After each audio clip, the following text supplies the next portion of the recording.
এপ্রিলের বাকি দিনগুলোতে একই রকম তাপদাহ থাকবে। মে মাসের প্রথম সপ্তাহে বৃষ্টির পর তাপমাত্রা কিছুটা কমবে, তবে এর পরের সপ্তাহে আবারও মাঝারি তাপপ্রবাহের পূর্বাভাস দিয়েছে আবহাওয়া অফিস।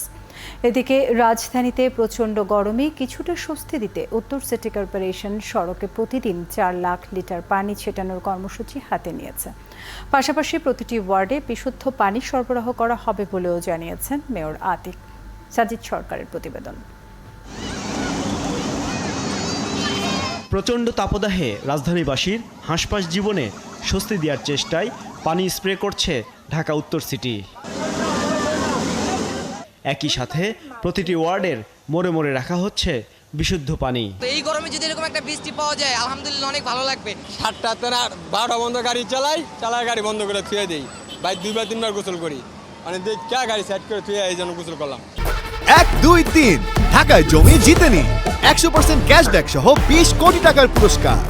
প্রত্যেকটা এলাকায় রাস্তায় যেখানে জনসাধারণ বেশি ওখানে এই উদ্যোগটা নিলে মনে হয় যে নিম্নস্তরের মানুষগুলি একটু স্বস্তি পাইতো। ঢাকা সিটির ভিতরে হইতেছে, বাইরেও প্রতি বিভাগে খাওয়ানো এটা উত্তম। এটা পানি খাইলাম একটু, খুব ভালো লাগলো।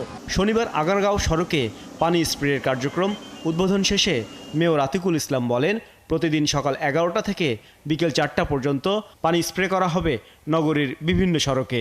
এই ছোট ছোট ভ্যান করেছি এই জন্যই, আমাদের ছোট অলিতে গলিতে আমাদের বড় গাড়ি যেতে পারবে না, এজন্য এই ভ্যানের মাধ্যমে এই কাজটা করেছি আমরা। এগুলোও কিন্তু আমাদের চিফ হিট অফিসার যে সাজেশনগুলো দিয়েছে এগুলো কাজগুলো আমরা করছি। এদিকে তীব্র তাপদাহ থেকে আপাতত কোনো স্বস্তির বার্তা নেই আবহাওয়া অধিদপ্তরের কাছে।